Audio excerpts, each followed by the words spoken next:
സ്വാമിയെ വിളിക്കാൻ പോയ മാമ്പിള്ളിയെ കണ്ടില്ല. ആ എത്തില്ല സ്വാമി. നമസ്തേ. ഉപവിഷ്ടരാകൂ. ഇരുന്നാട്ടെ. പയ്യന്റെ ഫോട്ടോ.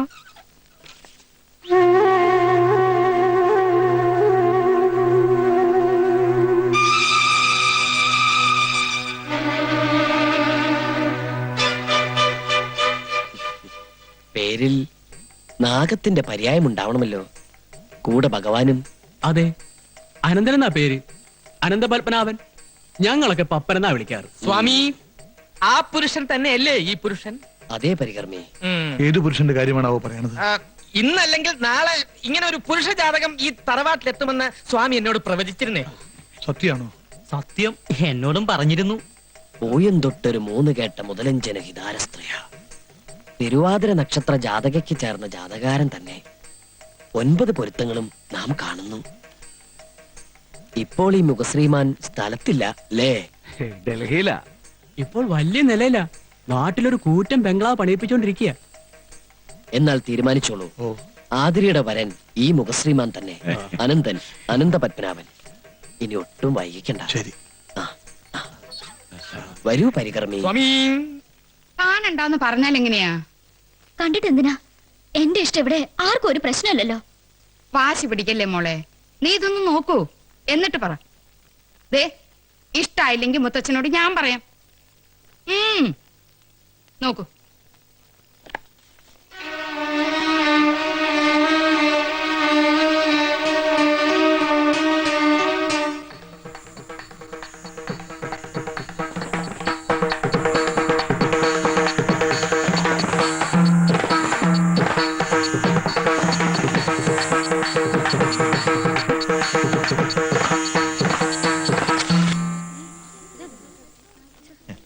നോ, എന്റെ ഫോട്ടോ എടുക്കരുത്. You stupid. ഒന്ന് നിന്നേ. മോളിപ്പോ എന്താ പറഞ്ഞേ? ഒന്നുകൂടെ പറഞ്ഞേ.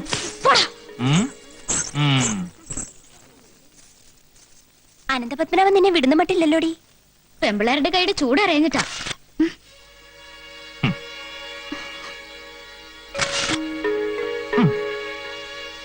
തന്നോടല്ലേ പറഞ്ഞ എന്റെ photo എടുക്കരുതെന്ന്? 1 minute darling, smile please. എന്തേ, കണ്ടിട്ട് കണ്ണെടുക്കാൻ തോന്നണില്ലേ? ഇപ്പൊ എന്തായി? ഇതാ ഞാൻ പറഞ്ഞത്, ഫോട്ടോ ഒന്ന് നോക്കാൻ. 9 പൊരുത്തങ്ങളുള്ള ജാതകമാണെന്നാ സ്വാമി പറഞ്ഞത്. നിനക്ക് വേണ്ടി തന്നെ പിറന്ന പുരുഷനാത്രേ. അടുത്ത ദിവസം ചെക്കന്റെ വീട് കാണാൻ പോവാ മുത്തച്ഛൻ. മോളെ, എങ്ങടായി കുട്ടി ഓടണേ? അനന്തനെ പൂട്ടാൻ ഇനി അധിക ദിവസം വേണ്ടി വരില്ല. ഫോട്ടോയിൽ കണ്ടാൽ അവൻ ഇങ്ങനത്തെ ഒരു ഡോൾബി ആണെന്ന് തോന്നുകയില്ല. എന്തൊരു നല്ല മുഖം. ആ മുഖവും ആരെയും സംസാരിച്ച് വീഴ്ത്താറുള്ള ആ നാക്കുമാണ് അവന്റെ ഏറ്റവും വലിയ ആയുധം. എന്താ? ആതിര, ഇതാണ് 9 പൊരുത്തങ്ങളുള്ള ആള്. ഇയാളെ സ്വാമിക്ക് അറിയില്ല. വേറെ ആഭാസനാണ്. എന്നോട് പ്രതികാരം ചെയ്യാൻ വേണ്ടിട്ടാ ഈ കല്യാണാലോചനയും കൊണ്ട് വന്നിരിക്കുന്നത്. എന്റെ കൊക്കല് ജീവനുണ്ടെങ്കിൽ ഞാൻ സമ്മതിക്കില്ല. ഇഷ്ടമല്ലെങ്കിൽ പറഞ്ഞാ മതി, ഞാനൊരു ശല്യാവില്ല. പക്ഷെ ഇയാൾക്ക് കഴുത്ത് നേരിട്ടേണ്ടി വന്ന പിന്നെ ആദരം ഉണ്ടാവില്ല. കുട്ടി, ആതിര നിൽക്കൂ. ഈശ്വര, അവളെ ഈ കല്യാണത്തിന് സമ്മതിച്ചില്ലെങ്കിൽ നമ്മുടെ പ്ലാൻ എല്ലാം പൊളിയും. പിന്നെ അനന്തനെ ജന്മത്തിൽ എനിക്ക് കണ്ടുപിടിക്കാൻ പറ്റില്ല. അങ്ങനെ അങ്ങ് തീരുമാനിക്കാൻ വരട്ടെ.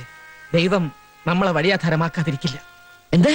അല്ല, എന്തെങ്കിലും വഴിയാധാരം കാണിച്ചു തരും. ഞാനൊരു ചെറിയ ശ്രമം നടത്തി നോക്കട്ടെ. ഹലോ, നന്ദിനിയല്ലേ? ഞാൻ ആതിരയാ. ആ കല്യാണം ഉറപ്പിക്കാൻ പോവാത്രേ. എന്ത് ചെയ്യണമെന്ന് എനിക്ക് ഒരു രൂപമില്ല. എന്തെങ്കിലും ഒരു വഴി പറഞ്ഞു താ നന്ദിനി, പ്ലീസ്. ശരി, ഞാൻ പിന്നെ വിളിക്കാം. എന്തേ? ഞാൻ ജയദേവസ്വാമി പറഞ്ഞയച്ചിട്ട് വന്നതാ. കഴിഞ്ഞതൊക്കെ മറക്കണമെന്ന് പറയാനാവും അല്ലേ? അല്ല, ഒന്നും മറക്കരുതെന്ന് പറയാൻ വന്നതാ. ഇനിയൊരു സത്യം പറയട്ടെ. ജയദേവൻ സ്വാമിയൊന്നുമല്ല. അനന്തനുമായിട്ടുള്ള കല്യാണം സത്യത്തിൽ ഞങ്ങൾ പ്ലാൻ ചെയ്തിരിക്കുന്ന ഒരു നാടകമാണ്. നാടകോ? അതെ, ആതിര പറഞ്ഞില്ലേ അനന്തനൊരു ആഭാസനാണെന്ന്. അവൻ അതുമാത്രമല്ല, മറ്റു പലതുമാണ്. ആതിര അവന്റെ കാമുകിയാണെന്നും നിങ്ങൾ തമ്മിൽ ഫോണിൽ ബന്ധപ്പെടാറുണ്ടെന്നും ഒക്കെ ആയിരുന്നു ജയദേവന് കിട്ടിയ റിപ്പോർട്ട്. ആതിര കൂട്ടുകാരിക്ക് ഫോൺ ചെയ്യുന്നത് കണ്ട് ഞാൻ പോലും പലപ്പോഴും തെറ്റിദ്ധരിച്ചിട്ടുണ്ട്. അനന്തനെ പിടിക്കാൻ വേണ്ടിയാണ് സ്വാമിയുടെ വേഷം കെട്ടി ജയദേവൻ ഇവിടെ വന്നിരിക്കുന്നത്. അപ്പോ CID ആണല്ലേ? ഏയ് CID ഒന്നും അല്ല. അതെ, CID ആണ്. പക്ഷേ ഞാൻ ഈ രഹസ്യം ആതിരയോട് പറഞ്ഞ വിവരം മറ്റാരും അറിയാൻ പാടില്ല. സ്വാമി പോലും അല്ല, ജയദേവൻ CID പോലും. ഇല്ല, ഒരു കുഞ്ഞിനോട് പോലും ഞാൻ പറയില്ല. ഞാനിപ്പോ എന്താ ചെയ്യണ്ടേ?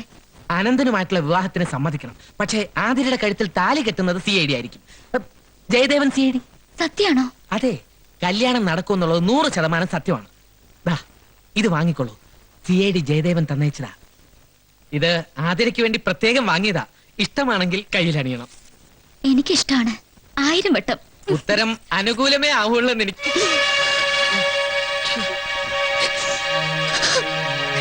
വസു, വസുമതി, യഥാർത്ഥത്തിൽ സംഭവിച്ചത് എന്താണെന്ന് നീ പിന്നെ പോരുത്. അടുക്കളയിൽ ഇറങ്ങി പോകുന്നുണ്ടോ? ഇല്ലെങ്കിൽ ഇപ്പൊ വിളിച്ച് പോവും ഞാൻ. ഞാൻ പറയുന്നു ഒന്ന് കേക്ക്. എനിക്കൊന്നും കേക്കണ്ട, എല്ലാം മനസ്സിലായി. ആദരയ്ക്ക് വേണ്ടി മാത്രം വാങ്ങിച്ചാണ് ഇത്ര കയ്യിലണിയാൻ. പുളിങ്കപ്പത്തിന് കയറി പിടിച്ചല്ലോ, നന്നായി. നന്നായെങ്കിൽ നന്നായി. ഞാൻ അടുത്തേക്ക് വരുമ്പോ വലിയ ചവിട്ടും തൊടിയൊക്കെ ആയിരുന്നല്ലോ. എന്നിട്ടിപ്പോ അത് ശരി. തറുതല് പറയുമായിരുന്നെങ്കിലും എനിക്ക് നിങ്ങളെ ഇഷ്ടമായിരുന്നു, അറിയോ? എന്റെ പൊന്നു വസു, എനിക്കും അതെ. നിന്നെ അല്ലാതെ വേറൊരു പെണ്ണിനെ ഈ വേണ്ട, നിമിഷം. ഇനി വസുമതിയെ പറ്റിക്കാൻ നോക്കണ്ട. ഈശ്വര, എന്ത് പറഞ്ഞാ എവളെ വിശ്വസിപ്പിക്കേണ്ടത്? വേണ്ട, കഴുത്തു മുറി. അത് മുളക് പൊടിയാണ്, അത്രേ ഉള്ളൂ. ഇതെന്തിന് ഇപ്പൊ കാണിച്ചു തരാം. എങ്ങോട്ടേ കയറി പോണത്? അയ്യോ, എന്തേ കാണിക്കുന്നത്? തിളച്ച വെള്ളമാണ്. ആയിക്കോട്ടെ, ഈ തിളച്ച വെള്ളം തലയിൽ കൂടെ ഒഴിച്ച് ഞാൻ ആത്മാഹുതി ചെയ്യാൻ പോവാ. അതല്ലാതെ എന്റെ സ്നേഹം തെളിയിക്കാൻ വേറെ ഒരു മാർഗവും ഞാൻ കാണുന്നില്ല. അടുത്ത ജന്മത്തിലെങ്കിലും നമുക്ക് ഒന്നിക്കാം. എന്നാ പ്രേമ? അത് ഇത് കുറച്ച് തിളച്ച വെള്ളം സ്വാമിക്ക് വേണമെന്ന്. എന്തോ ആസനം ചെയ്യാനാ. അല്ലെങ്കിൽ ഞാൻ പിന്നെ ഒന്ന് കൊണ്ടുപോക്കോളാം. അയ്യോ, വേണ്ട, കൊണ്ടുവയ്ക്കോളൂ. അല്ല, ഞാൻ പിന്നെ ഒന്ന് അയ്യോ, സ്വാമിക്ക് ഒരു കുറവ് ഇവിടെ വരാൻ പാടില്ല. വേഗം കൊണ്ട് കൊടുത്തോളൂ. എന്നാ- ആ, കൊണ്ടുവയ്ക്കോളൂ. ഈ പാത്രത്തിൽ ഒഴിച്ച് ഒഴിച്ചോണ്ട് കൊണ്ടുപോക്കോളാം. പോയിക്കോളൂ.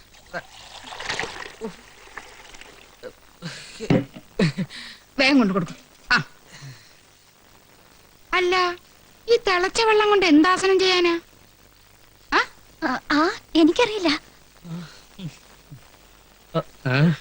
എടാ പ്രേമദാസപ്പാ, ഈയിടെയായി വീടിനകത്തുള്ള നിന്റെ ചുറ്റികളി ഞാൻ കാണുന്നുണ്ട്. ആ കംസൻ ഇതെങ്ങനെ അറിഞ്ഞു കഴിഞ്ഞാൽ നിന്റെ പൊടി കാണില്ല. എന്റെയും കംസന്റെ കാര്യം പറഞ്ഞ് ഈ ശ്രീകൃഷ്ണനെ പേടിപ്പിക്കല്ലേ. സ്ത്രീകൃഷ്ണൻ ആയതുകൊണ്ടാണ് ഈ ഭാഗത്ത് കിടന്ന് വെല്ലസുണ്ടെന്ന് ഞാൻ പറഞ്ഞത്. നിന്റെ സ്വാമി ഉണ്ടോ അവിടെ? അദ്ദേഹം എന്റെ സ്വാമി മാത്രമല്ല, ഈ ജഗത്തിന്റെ ഗുരുവാണ്. എന്നാൽ ആ ജഗദ്ഗുരുവിനോട് പറയാ, നാളെ രാവിലെ ഞാനും വൈദ്യരും കൂടി അനന്തനെ കാണാൻ പോണുണ്ടെന്ന്. ഈ വിവരം പറഞ്ഞാൽ മതിയല്ലോ. ക്യാഷ് വല്ലതും വേണ്ടി വരൂ. ചൂണ്ടിയതാണോടാ? ഏയ്, ചൂണ്ടിയൊന്നുമല്ല. ഇത് സ്വാമിക്ക് കുടിക്കാൻ കുറച്ച് തണുത്ത വെള്ളമാണ്, ഐസ് വാട്ടർ. ആ, നല്ല ദാഹമുണ്ട്, കുറച്ചൊഴിക്കാം. ഏയ്, അത് ശരിയാവില്ല. ശരിയോ തെറ്റോ എന്നുള്ളത് ഞാൻ തീരുമാനിക്കും. ഒഴിക്കടാ.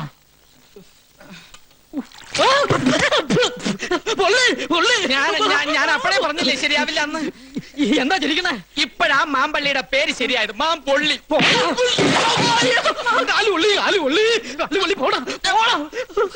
എരണം കേട്ടവൻ.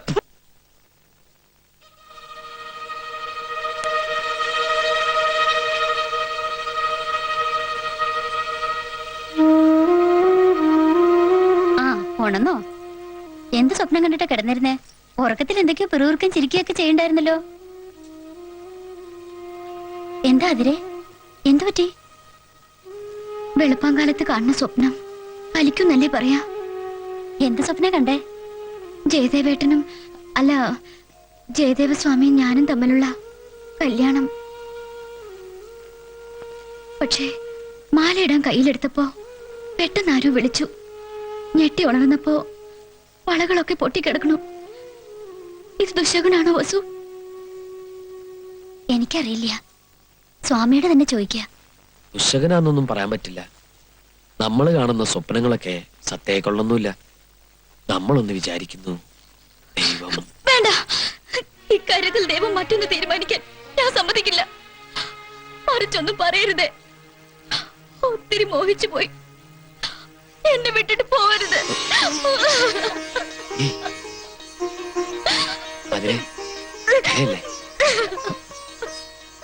കൊച്ചുകുട്ടികളെ പോലെ പെട്ടെന്ന് വെയിലത്ത് നിന്നും വന്ന് കയറിയതുകൊണ്ട് ഒന്നും കാണാൻ പറ്റുന്നില്ല. ആകെ ഒരു ഇരുട്ട് പോലെ. ആദിലതിനകത്തുണ്ടായിരുന്നോ? എവിടെ നിൽക്കായിരുന്നു? ഞാൻ കണ്ടില്ലല്ലോ. എടാ ഡോൾബി സന്യാസി, മിണ്ടാതെ ഈ പൂച്ചയ്ക്ക് പാല് കുടിക്കാനുള്ള അവസരം ഉണ്ടാക്കി തന്നത് ഈ കുറുക്കനാണ്. മറക്കണ്ട. വെറുതെ ഇരിപ്പാ കുട്ടി, ഞാനല്ല.